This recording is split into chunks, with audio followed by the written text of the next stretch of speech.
Hi, welcome. I'd like to start with introducing Jo, who has an amazing background, if that's okay. Yeah, go for it. Great. So, Jo graduated from the Severine Institute of Holistic Aromatherapy in 1996 and set up in private practice. She returned to the Severine Institute in 1999 to teach essential oil therapeutics and remained there until its close in 2004. Whilst at the Institute, she trained to teach baby massage with the International Association for Infant Massage. She also teaches on the Nielsen's Remedy Aromatherapy Diploma and teaches massage at Institute of Traditional Herbal Medicine and Aromatherapy. A lot of teaching here. And in 2010, she obtained accreditation from EFPA. And for those who don't know that, that's the International Federation of Professional Aromatherapists, to teach CPD. And she's now offering courses to postgraduate students throughout the year. Her career has focused on women's health, encouraging women to use essential oils throughout their hormonal journey, from puberty through to menopause. She's currently employed as Severine's essential oil expert and advises on blends and development for new products. You have also lectured on the benefits of aromatherapy and has had articles published in America, Taiwan, and the UK on, again, the benefits of aromatherapy. You are also a contributing author to Aromatherapy for Health Professionals, the 5th edition, and you were commissioned to write the Little Book of Baby Massage for Dorling Kindersley. And for those who don't know who Dorling Kindersley is, it's basically the DK edition books who are like beautiful, some with pictures and colors and amazing. And you also run your own private practice called From the Seed Aromatherapy in Brighton, East Sussex. And for those who don't know where that is, that's in the United Kingdom in Europe. So, wow, what a background. Thank you. You made me sound amazing. Well, you are amazing. You know, I'm so grateful and so lucky to have you here tonight. It's amazing. Not at all. It's a pleasure. It's a pleasure. I'm very happy to talk about the menopause. I think we should all be talking about the menopause. Yeah, thank you. So as you know, I've got a lot of questions about aromatherapy and how we can use aromatherapy for helping with menopause symptoms. I'd like to start because I'm with asking, how does aromatherapy work? Okay, how long have we got? Well, obviously it's a fragrance. We know that it smells. So that's most people's sort of idea about what aromatherapy is. So we're smelling the oils and they work on a part of the brain that is really sort of primitive, very responsible for our emotions, stabilizing our hormones, and also laying down memories, which explains when you smell something, you can be transported to, you know, your grandmother's kitchen or your school days. You know, the smell memory link is really evocative. So that's when aromatherapy can be really helpful with helping your emotions and how you feel to smell the oils. But to get a physical effect, you need to put the oils on the body. And then you would put them in a base oil or a lotion or a cream. You don't put the oils neat on your skin. We do not advocate the use of essential oils neat on the skin. And that way you're going to get a more physical approach. So for things like joint pain, skin care, trying to sort of keep it in the realm of sort of menopausal sort of issues, you need to put the oils on the skin. So you're smelling them and getting the emotional effect and a physical effect by putting them on the skin, because they do enter the bloodstream and then they work and they're pain relieving or anti-inflammatory, depending on their therapeutic properties. So that's a very simple way of explaining it, but that's how it works. Yeah, it's great. Okay, so basically aromatherapy is only, I mean, it's just essential oils. It's the use of essential oils. Yep. It's the use of essential oils to encourage well-being. They're restorative, uplifting, euphoric, depending on the oils you choose for the blend. Mm-hmm. And could you tell us how essential oils are produced? Yeah, of course. They come from plants. They're all plant-based. And those little bottles, I've got loads of little bottles, I haven't got one to hand, but those little bottles you see, those little tiny bottles, That is just one single oil from one single plant, and they're mostly steam distilled, which is a process which is ancient. Obviously, the equipment's a lot more modern these days, but it's an ancient process where steam is passed through the plant, the aromatic molecules are released, the steam is cooled, returns to water, and the essential oils float on top, and then they're siphoned off. And that's the main way we get essential oils. Citrus oils are pressed from the skin. And then we also have some oils which are which produce absolutes, which is a solvent extraction. And that's reserved for the really delicate essential oils like rose and jasmine, because in the steam process, that would just destroy the aromatic molecules. So basically you've got plants and then flowers and then citrus fruits, you said. Oh, that we have seeds, we have roots, we have leaves, we have herbs. There are different sort of categories, but they're all plants, so they come from different parts of plants. So like, for example, lavender, which everyone knows, it's the flowering tops and the new leaves. But ginger, for example, comes from the root. So it's different plants for different essential oils. Okay, great. And so you said that essential oils should never be applied to the body straight away. They should always mix, which means that people who drink essential oils or eat essential oils, no. Okay. Unfortunately, there's a lot of misinformation around essential oils. In this country, as a professional aromatherapist, I don't have insurance that allows me to prescribe essential oils internally. And I train for a year, plus 6 months of case studies. Unfortunately, there's a lot of people around who will say that, you know, they're aromatherapists, they've done a weekend course. There's a lot of misinformation. I would definitely say to you, do not ingest the oils and do not put them neat on your skin. It's not a good idea. It's not a good idea. Yeah, that's what I learned as well in my diploma. Well, it's naturopathic nutrition, so we just had a few hours on aromatherapy, which is nothing compared to everything you had. But my understanding was that no, you don't use anything in the food. And then I met a few people who call themselves aromatherapists. I don't know how much time they spend, but no, after meeting you and knowing all your background, I do believe more than ever that you should never do that. Do you know the side effect of eating or ingesting essential oil? Yeah, so if you put the oils in your mucous membrane, so your mouth, your eyes, your nose, down below, the uptake into the body is really quick, and the mucous membranes are very delicate. So over time, if you're ingesting the oils, you're going to start to burn your esophagus and really sort of put out of balance the very delicate acidic alkaline balance of the stomach and the digestive system. It's not a good idea to ingest the oils, really. It can create havoc. Yeah, over time. Yes. Okay. So let's, now that you've been super kind enough to explain your aromatherapy and essential oil, let's dive into the menopause side of things. Sure. How do you think that aromatherapy could help with menopause or menopause symptoms? You've already mentioned massage with joint pain and relieving stress. Could you give us more examples, please? Yeah, of course. The lovely thing about aromatherapy is that there are so many choices of oils. There are lots of different oils that have different therapeutic properties. Clients that I see with menopause, they tend to have there are lots of different concerns, and that's what's so lovely, because every time you see an aromatherapist, every time a client comes to me, I make a bespoke blend for that day, for that treatment. So they can tell me how they feel, what they need, what are their concerns, and then I would choose the oil specifically for that day, i.e. how they want to feel, the outcome of their treatment.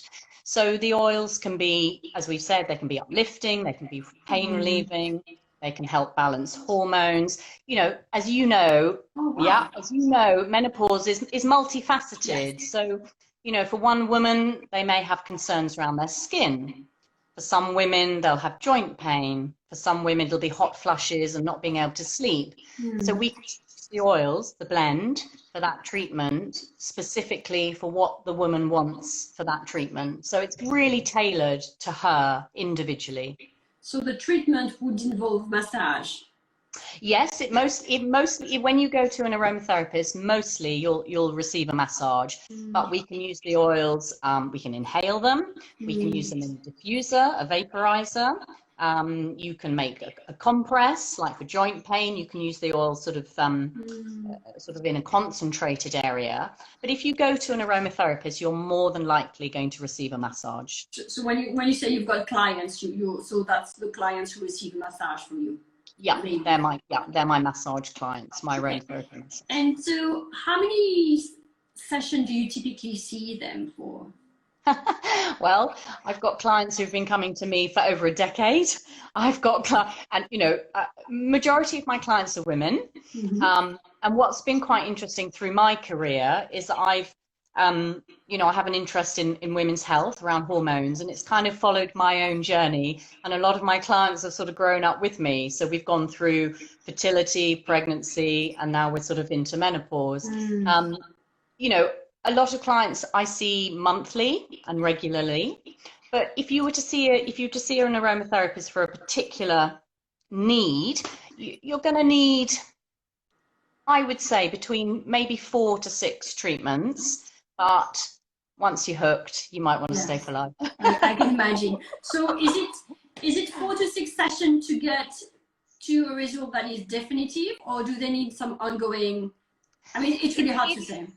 It's really hard to say. You know, as a nutritionist, it's not just about, fixing one thing. You've got to, as a holistic therapist, I look at their lifestyle. I don't go massively into what they eat because I'm not a nutritionist, but menopause is such a big thing. It lasts, it can last for years. It does last for years. Don't panic, everybody. But it's so multifaceted. So what's so lovely about the aromatherapy is that I can tailor, as I said, I can tailor the treatment to what they need on that day and what is bothering them at that time. So, you're not going to solve everything in 6 sessions, but you're going to encourage, maybe sort of, it's kind of a different mindset, isn't it? It's how we think about menopause. And I think, massage, time for self, all those sort of things are only going to help your journey, through what is unfortunately not always considered a good time. And it can be amazing. I feel quite empowered by menopause, to be honest. But you would still say that even the number of sessions would depend from client to client. After each session, they have a relief. So Absolutely. I would hope so. And quite often, I would make something up for them to use in between the treatments. So let's say, for example, I'm seeing someone for hot flushes, because that's quite a big one. Very common, yes. We would think of the oils that we use at that session, but that's not going to take the hot flushes away. You've got to continue to use the oils. So I would suggest that they take the oils home, and how they would use them in between the treatments. I'd make up a blend for them to use in between.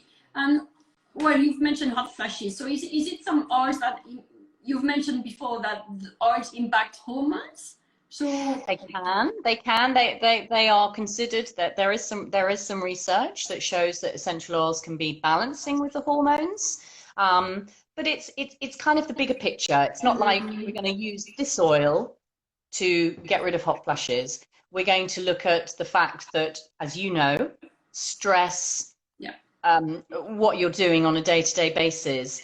For me, when I know that if I get a hot flush, it's usually when I'm flustered. That will bring it on. So it's kind of such a multifaceted approach. But there are definitely oils that are hormone regulating and supportive. And those would be the oils that I would choose for that client if they came to me with that concern. If that was their main issue, then I would look at oils that are hormonally balancing and supportive to the pituitary, and of course post-menopause to the adrenals. adrenal glands. Do you mind sharing which herbs they are? No, of course, no. I mean, classically, I mean, I've chosen 3 or 4, but it's how long is a piece of string. So there are some classic essential oils I would definitely go for. The flowers tend to be really supportive for women. They're very gentle. They are very feminine. We can't get away from that. And a lot of women can feel quite unfeminine through the menopause. So that really sort of, encourages the femininity to return. They're also wonderful skin oils. And for a lot of women in menopause, skin is quite a big concern. Then the wood oils, they are very supportive generally. They tend to be very good at transition and moving us forward. And for me, menopause is all about transition and acceptance, because it's not going to happen, and there's so much you can do to support yourself at this time. So the wood oils are really good for emotionally supporting you through something that's a little, is different and scary and you're a little bit unsure about. And then the herbs and the leaves, they tend to have a really good, strong physical action.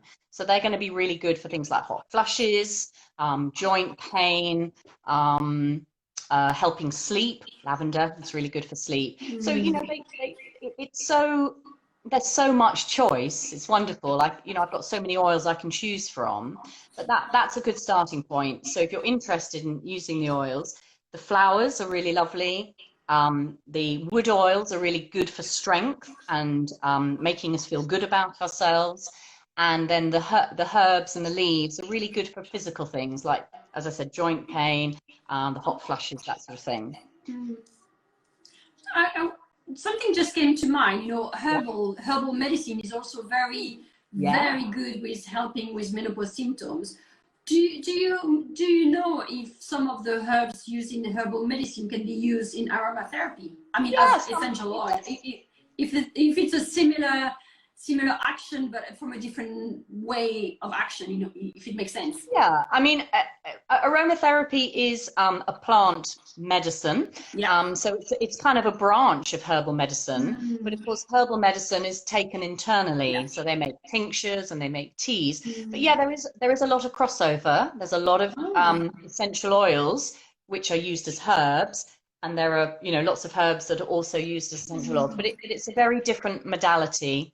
I think that would be an interesting interview for you to interview a herbalist who's interested in menopause. Yeah, I'm planning on that interviewing one soon. So you mentioned aromatherapy essential oils can be used for in other ways than massage. You mentioned oil burner. Yeah. Which I have one at home, but I never know how much, the concentration, how many drops, if I need to, do you mind enlightening me, please? Of course. Well, they should come with instructions, manufacturer's instructions, but a good ballpark figure is 8 drops in total. Okay. So whether you're using 1 oil, 2 oils, or 3 oils, that's 8 drops in total. And that's a really nice amount. And my favorite place to put a vaporizer, a diffuser, is in the hallway, because then everybody gets the effect of it. Or you can sit one on your desk while you're working, or you can put one in your bedroom for bedtime. But 8 drops is a good amount. 8 drops. And do you dilute it into how much water, or you don't dilute it? No, that's fine, because they're all so different. The vessel you put the water in, can be that much, can be less. It really depends on the make of the diffuser you're using. Some of them come with little cups, so you use that to put the water in. But yeah, 8 drops is a really good amount for general use. Okay, that's good to know. And you mentioned there are other ways to use essential oils, which I don't remember. Could you? Yeah, you can use them in a lotion or a cream. But putting them into a vegetable oil, a base oil or a blending oil, that's really the easiest way to put them on the body. So if you're using any oils for the face, you want to have 1 drop of essential oil to every teaspoon of vegetable oil. Okay. And that's because the skin on the face is more sensitive, and we reduce the blend percentage.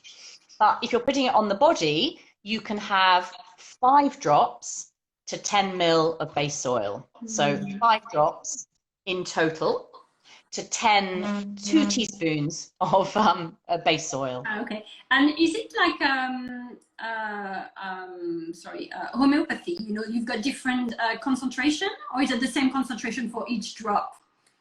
It's yeah, they're measured. Your essential oil bottles should have a little dropper in the top. That's really important. And there is a sort of standard size of dropper. If the company you're buying essential oils from is under the governing body of the Aromatherapy Trade Council, the ATC, it's really good to use oils that are regulated and regulated. But yeah, so it is, you can change the dose, but for this sort of conversation, I would just stick to the face, 1 drop for 5 ml, for the body, 5 drops for 10 ml. Okay. And so does it work in helping reduce wrinkles?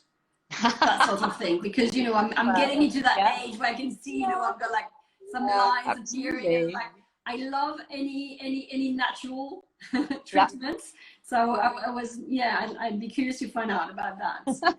Well, yes, we do have some amazing essential oils that are really skin enhancing oils. But what's really important there is what you put it in. So you want to do a little bit of research into your base oil. You know, there are some amazing base oils around. You know, we've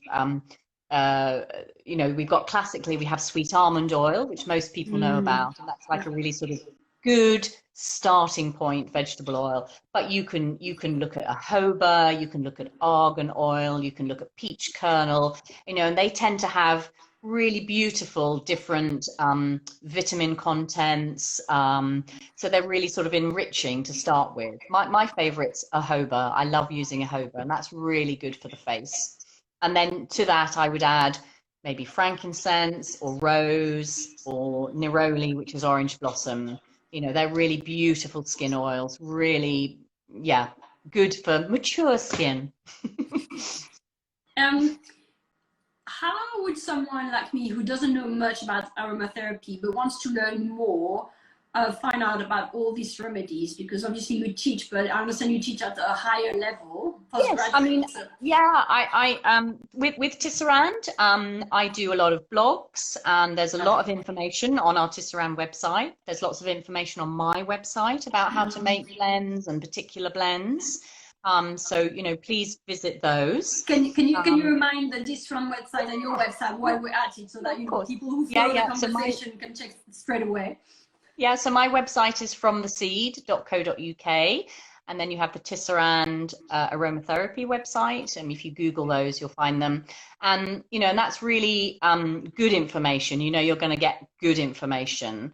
I do hope to be doing some more sort of layperson teaching. I love spreading the knowledge of the oils. Tell me. So you can come.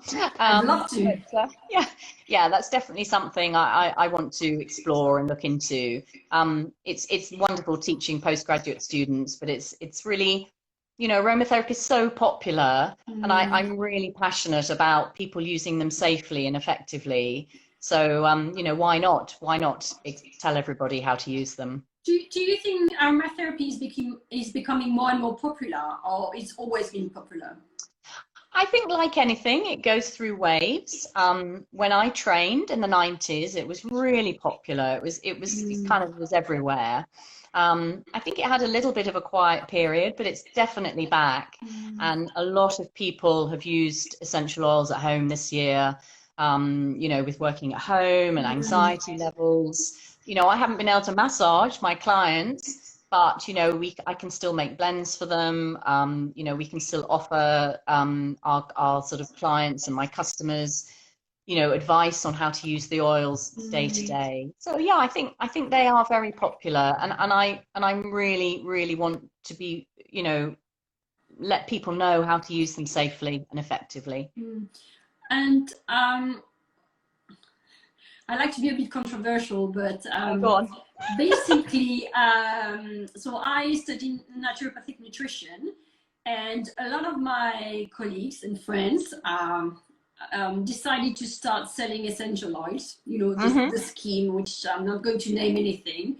And do you think it's good for aromatherapy, or do you think it's not so good? What's your opinion on that? Because I've been solicited to do it, and I'm like, I'm aware I'm not training in that. I don't want to train into that because my thing is nutrition. I love nutrition, and with nutrition, it's not just nutrition. You know, I touch sleep and stress and exercise because it's all about lifestyle. Absolutely. So Absolutely. what's your view on the people who don't necessarily have a proper education into essential oils and are teaching everyone that, you know, I'm going to be controversial. I'm totally against it. That's unfortunate because unfortunately, you know, it's a multi-level marketing device. That's the one, they're not trained. I think they do a 1-day workshop. It's not ideal, and that does unfortunately, I think, put a bad spin on aromatherapy, which is why I'm such a advocate of, you know, let's do it properly. Let's do it properly because we need to respect them, and we need to be safe, and we need to know what's good and bad. But you know, you can use them. A lay person can use them. But no, I'm afraid I'm against the multi-level marketing aromatherapy market. Just out of curiosity, I know one brand in particular, but do you know if there are several brands doing that? I think there's a few, but there's one main one, and they have a massive financial machine behind them, and what we do is not really about making money. You know, we're offering well-being and you know, good stuff for people. It's not about the cash. I agree. I just wanted your opinion on that because I have my own opinion, but it's just an opinion. But well, you're the professional and you know all about that. And could you, I mean, have you had the opportunity to check the quality of the oils? Because I know there's been some no, I haven't. I haven't. No, I haven't. No. Okay. And I know you work with Severine. Could you, would you advise to pick an essential oils? Are there some criteria or some, like the top brands? How do you, why did you choose, you know, to stay with them throughout your whole career? And I mean, obviously they're good brands, reliable. I've dipped in and out of Tisserand. I mean, there are, as I said before, there are lots of different oil suppliers. There's lots of oil suppliers that are supply only to professionals. And then there are a lot of, you know, high street or sort of well-known names. Obviously I'm going to be very happy to promote Tisserand oils. They're really fine oils. And we have a fantastic heritage with Tisserand because we are, Robert Tisserand is like the sort of forefather of modern aromatherapy and is now at the forefront of research into essential oils. It's very difficult because there are many suppliers. Professionally, I know where to go and get them, but sort of for the lay person, I'd sort of go to the sort of good household names. Tisserand for one. There are plenty of really good essential oil companies, but there's a lot of bad ones around, and you know, you're not sure you know, where they're sourced from, whether they're pure essential oils in the bottle. As I said earlier, there is a standard, a council, the Aromatherapy Trade Council, and if you're interested, I'm sure as a layperson you can look at their website and you get a list of essential oil suppliers who belong to that. And you know, that would give you an indication that they're regulated and they're really good oils. Okay, and I was wondering, one last question, and then we go back into menopause. I just find this subject fascinating.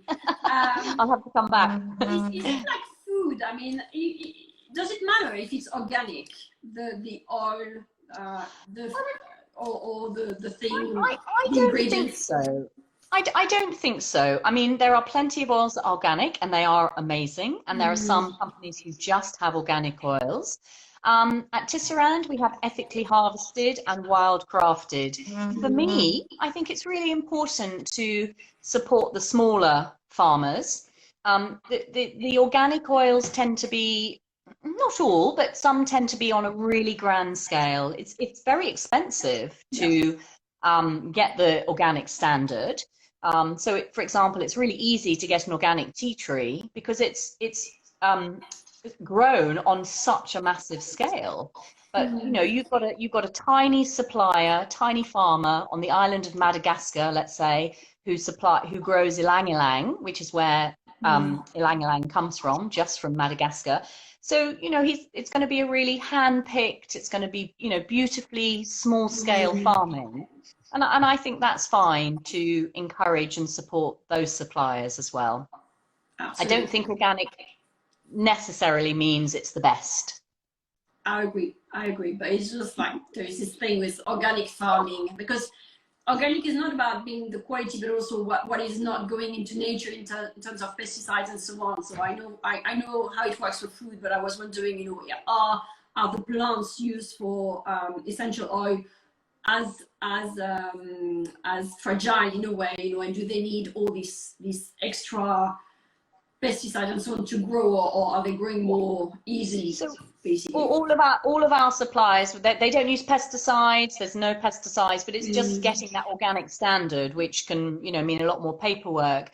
And a lot of the plants that are produce essential oil, they have their own sort of mechanism to, you know, they don't taste good, so you don't get bugs on them, or a lot of farmers will grow alongside their crop for essential oils. They'll grow a plant that is that will keep pests away. So there's sort of like a symbiotic relationship with the plants and the growing process. Okay, wonderful. So let's go back into the menopause. Sorry, we've just digressed, but I think that was very important to clarify certain things. So, can you tell us an example of when you help a woman with menopause symptoms and the typical results that you had? Obviously, I don't know if it's confidential, like you can share some part of the Yeah, process. I mean, obviously I can't give you names or anything, but you know, Wouldn't as I expect. said, as I said, a lot of my clients, the majority of my clients are women. I do see men, and I see younger, and I see teenagers as well. But you know, again, there's not sort of one particular sort of result because they changes. I think what's really helpful, again, let's come back to hot flushes, because for a lot of women, that's a really massive concern. And clary sage and cypress together. So that's clary sage is Salvia sclaria, that's its botanical name. And then you have cypress, which is Cupressa sempervirens. It's really important to know the botanical names, because then you know you're getting the right plant.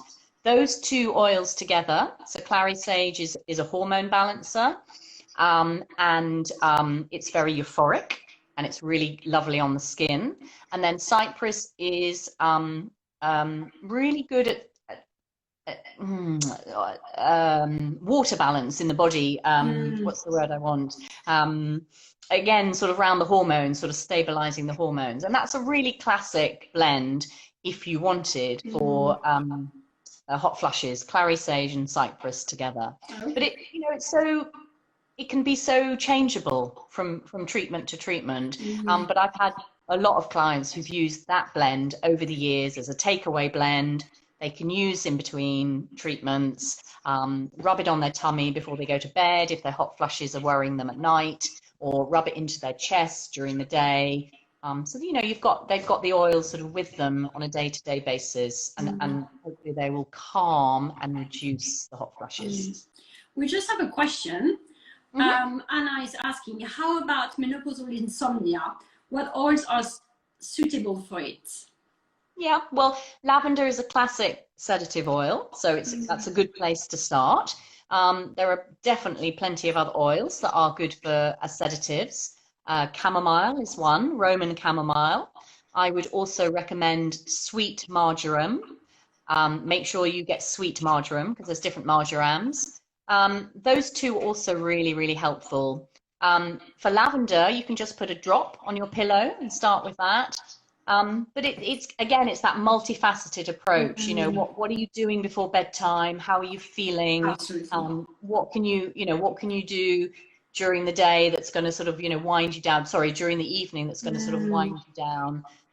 But yeah, I've never had, luckily, I've never had sleep problems around menopause, but I do understand for a lot of people it's a massive concern.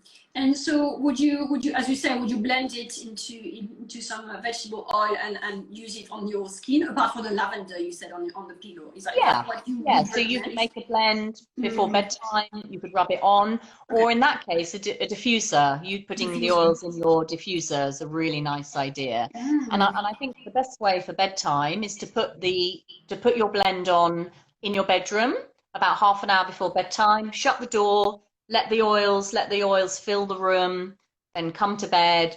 Put the diffuser out, blow the candle out if you've got a candle-led diffuser, and then hopefully, the aromatic, the room is full of the smell, and you'll sort of hopefully have a good night's sleep. I'm tempted to use it on my son. He's 5 and he never wants to go to bed, but I think it's a different Uh, story. you wait till you've got teenagers and you can't get them out of bed. Really? That's going to be in a long time. Okay, cool. What did you learn about aromatherapy that you wish you knew before? Oh, golly. Well, I've been doing it so long, I'm not sure. I think um, there's no way I know everything. Absolutely not. I think what's really lovely is that there are always new oils to discover. There's a lot of research being done with oils coming out of South America. There's always new oils to explore, and that's really exciting for me to sort of always sort of think, oh, I need to extend my kit. I work with about 70 oils. But I have colleagues who work with over 100, so there's always new oils to look Wow, into. I Really didn't realize exciting. that. But of Yeah. course, the more they go into a forest, in the Amazonian or something, the more I guess they're discovering new plants. And Yeah. do you mind if I ask what's your favorite one? If you have a favorite one. I mean, it's just like, as a I have nutritionist, I've got I my have favorite food. So I was lots. wondering, do you have your favorite oil? I do. I do. As a group, it would be hard to choose between the citrus and the flowers.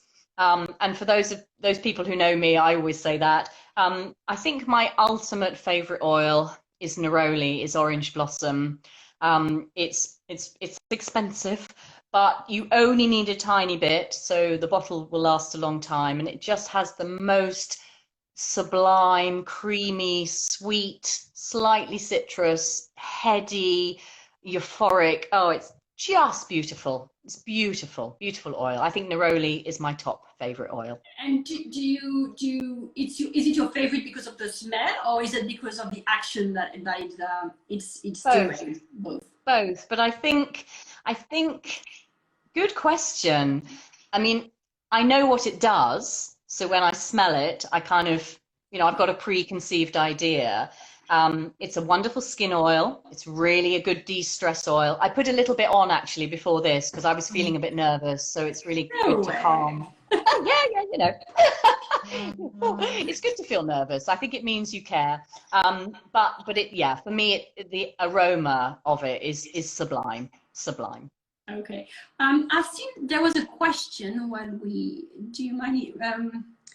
The question is, which oils are good for dry skin during the menopause? So we've mentioned already something about the skin. Is it the one you recommend it for, or is it for? Yeah, yeah. I think, as I said, it's really good to look into your base oils, so what you're putting your essential oils into. And a jojoba, which is the jojoba oil. It's actually a wax. It's not an oil, but that's fine.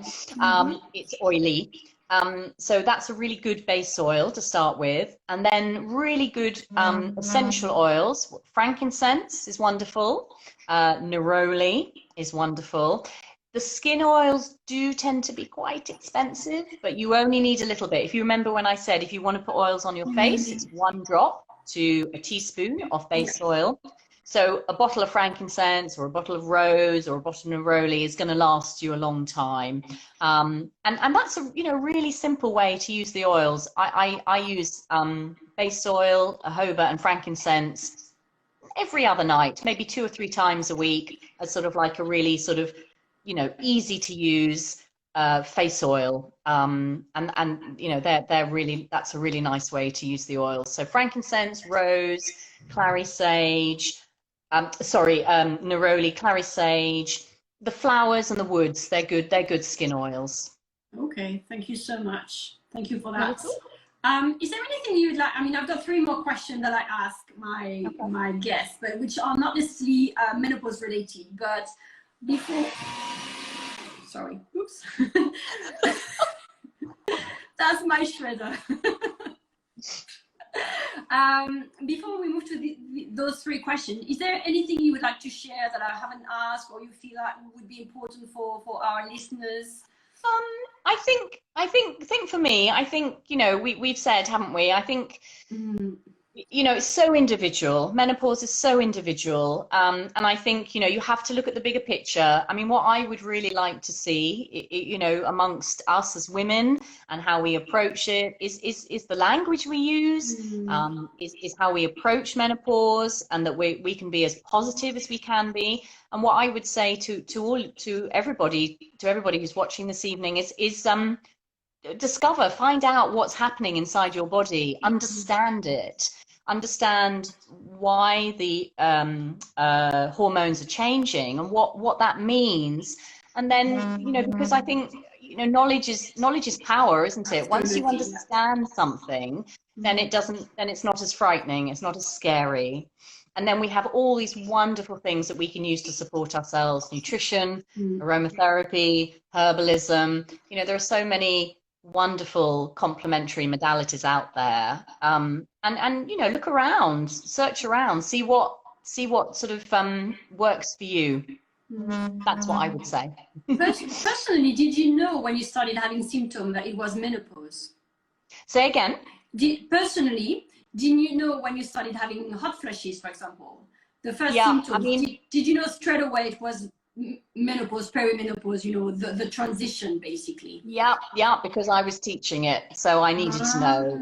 I mean, I've had a fascination since school with biology. Human biology was my favorite subject at school, so I've kind of sort of come full circle. I think, for all of us, understanding what goes on inside your body, you don't, not to the level of a doctor or anything, but just, if you understand that. I thought what was really interesting, Severine, was seeing that only this academic year, September 2020, that menopause was added to the school curriculum. I mean, really? I know. It's a bit like, I think menopause is a little bit like periods were 10, 15, 20 years ago. It's something we didn't talk about. It's a little bit, a bit nasty. It's ridiculous. It's so ridiculous. As a woman, women in their 50s, which is the average age of menopause, for our generation, we're not old. I don't feel old. It's a very different thing now, and I'm really delighted that there are so many people talking about it. We need to talk about it, break the taboo. Don't be, not be scared about it. Exactly, and what's happening nowadays is like women are getting to menopause earlier and earlier, which is even more important now to raise awareness and to the younger generations, because they'll never know. Absolutely. Okay, well, thank you for sharing that. So my last 3 questions. Knowing what you know today, what do you wish you knew 5 years ago? So as I said, it could be related to aromatherapy or just like life in general, whatever is. Ooh, wow. Is you think that you wish you knew 5 years ago, so that you wouldn't have been wasted a bit of time, basically. Oh, that COVID was coming. So what would you have done differently? Knowing that. No, I'm joking. No, I'm joking. I don't know. I'm a massive optimist, so I'm always sort of like, very happy with things. I think for me, it's knowing is being educated, is understanding. So, you know, if I hadn't have known, like you asked me, if I hadn't have known, oh, I'm beginning to notice hormonal changes, my periods are changing, possibly getting hot flushes, I think I'd have been really anxious.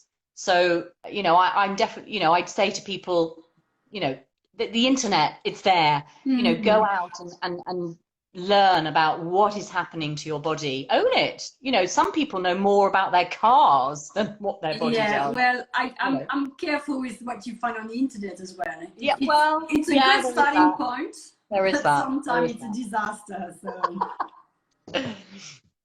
okay, thank you for that. What is the best tip you could give our listeners? Again, general tip. The same, you know, understand what is Education. going on, education, understand, and yeah, you know, empower yourself to this point of your life, because it's going to happen to every single woman. You know, it's the language we use, how we talk to our daughters, our sons, our partners. Don't make it this sort of scary, horrible thing. It doesn't need to be. It doesn't need to be. Understood. And now the very last question, this time is related again to perimenopause, menopause, you know, women over 40. Who do you think I should interview next so that, you know, we can help them in a holistic way, not related to Herbalist. aromatherapy, not nutrition, Yeah. I mean, or it's nutrition, I don't know, someone, a practitioner basically, or someone who you think is really helping women over 40 go through the menopause transition? I think either a herbalist, or maybe even something like acupuncture. I know I have a lot of clients who use aromatherapy alongside acupuncture for Would menopause. you have a name of someone I in do. particular? Yes? Yeah, we can talk. We can talk. We will talk. Okay, thank you so much. Not at That was my all. plan. I really believe that herbalism and acupuncture works. I've heard that from many clients, so I know this is something very reliable. Great. Thank you so much for your time, Jo, tonight. I was so grateful and delighted to have you. You don't have a book to promote or a No, course at the moment.